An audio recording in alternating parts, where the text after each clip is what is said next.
எல்லோருக்கும் வணக்கம். நான் உங்கள்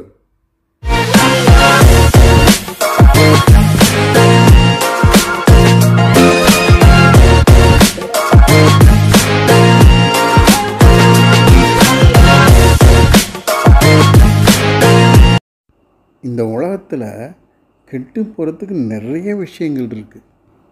மது, மாது, புகை, போதை, சூது, சூழ்ச்சி அப்படின்னு சொல்லிக்கிட்டே போகலாம். இதெல்லாம் இன்றைய காலகட்டத்தில் கெட்டு போகிறதுக்கான விஷயங்கள். ஆனால் அந்த காலத்திலேயே தமிழ் புலவர் ஔவை மூதாட்டி அவர்கள் என்ன சொல்லியிருக்கார் பாருங்கள். எதெல்லாம் கெட்டு போகும், எப்படி கெட்டு போகும் அப்படிங்கிற ஒரு பாட்டில் சொல்லியிருக்காரு. படிக்க படிக்க அருமையாக இருக்குது. அந்த பாட்டில் சொல்கிறார், பாராத பயிரும் கெடும். அதாவது விவசாயம் பண்ணுறவங்க அடிக்கடி வயலுக்கு போய் வயலில் தண்ணி இருக்கா, களை இருக்கா, களையை எடுக்கணுமா, உரம் வைக்கணுமா அப்படின்னு அடிக்கடி பார்த்துக்கிட்டே இருக்கணும். அப்போ தான் அந்த பயிர் செழிப்பாக வளரும். இல்லைன்னா அந்த பயிர் கெடும். பாசத்தினால் பிள்ளை கெடும். அளவுக்கு அதிகமாக குழந்தைகள் மீது பாசம் காட்டும் போது அதையே அந்த அட்வான்டேஜாக அந்த குழந்தைகள் எடுத்துக்கிட்டு கெட்டு போகிறதுக்கு சான்ஸ் இருக்குது. பெற்றோர்கள் நம்மளை கண்டிக்க மாட்டாங்க அப்படிங்கிற ஒரு தைரியத்தில் கெட்டு போகும் அப்படிங்கிறத சொல்கிறாங்க. கேளாத கடனும் கெடும். கடன் வாங்கினவன்கிட்ட போய் திருப்பி திருப்பி நம்ம கேட்கலன்னா அந்த பணம் நம்ம கைக்கு வந்து சேராது. அதைத்தான் அப்படி சொல்கிறாங்க. கேட்கும்போது உறவு கெடும். கடன் வாங்கினவன்கிட்ட போய் நம்ம கடனை திருப்பி கேட்டோம்னா இல்லாத பேச்செல்லாம் பேசுவான். நான் எங்கே ஊரை விட்டு ஓடி போயிடுவேனா, நான் கொடுக்க மாட்டேனா, அதுவும் அப்படி இப்படின்னு பேசாத பேச்செல்லாம் பேசுவான். கடன் வாங்கினவன் சொந்தக்காரனாக இருந்தாலும் சரி, இல்லை வெளியாளாக இருந்தாலும் சரி, அதோட உறவே முடிஞ்சு போகிற அளவுக்கு ஒரு சூழ்நிலையை ஏற்படுத்திடுவாங்க. திகிட்டினால் விருந்து கெடும். அதாவது இப்போ கல்யாண வீட்டுக்கு போகிறோன்னு வச்சுங்களேன், பந்தியில் உட்காந்து சாப்பிடும்போது சில பேர் நார்மலாக சாப்பிடுவாங்க, சில பேர் அதை விட கொஞ்சம் அதிகம் சாப்பிடுவாங்க, சில பேர் வயிறு முட்டை சாப்பிடுவான். சாப்பிட்றது மட்டும் இல்லாமல் பக்கத்தில் உட்காந்துக்கிட்டு வயிறு முட்டை ஆரம்பித்ததும் ஏவுன்னு ஏப்பம் விட்டு இருக்கிறவங்களாம் சாப்பிட்றவங்களாம் ரொம்ப சங்கடப்படுத்துவான். அவன் ஏப்பம் விட்றானா இல்லை வாந்தி எடுக்க போகிறானான்னு நம்மளால் கெஸ் பண்ண முடியாது. அந்த மாதிரி ஒரு இக்கட்டான சூழ்நிலையை ஏற்படுத்தி அந்த விருந்தே கெடுத்துருவான். ஒழுக்கம் இல்லாத வாழ்வு கெடும். இதுக்கெல்லாம் விளக்கம் சொல்ல வேண்டிய அவசியமே இல்லை. ஏன்னா இது நேரடியாக நாம் கண்கூடாக பார்த்துக்கிட்டு தான் இருக்கும். அதனால் இதுக்கெல்லாம் விளக்கம் தேவையே இல்லை.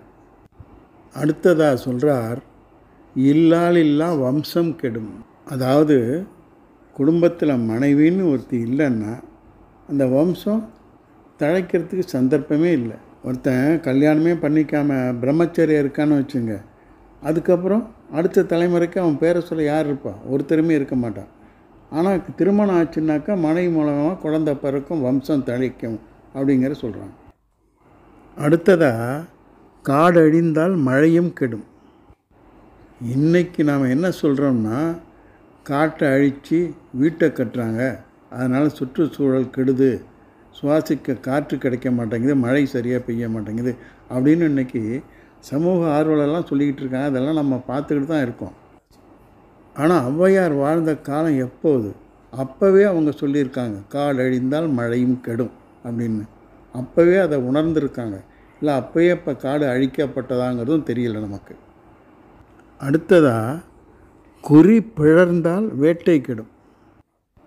வேட்டைக்கு போகிறவன் எந்த மிருகத்தை சுடணும் அப்படின்னு நினைக்கிறானோ அந்த மிருகத்தின் மீது வச்ச குறி தப்பாமல் சுடணும், அல்லது அந்த அம்பை வீசணும். அப்போ தான் அந்த குறி தப்பாமல் அந்த மிருகத்தின் மேலே போய் விழும்.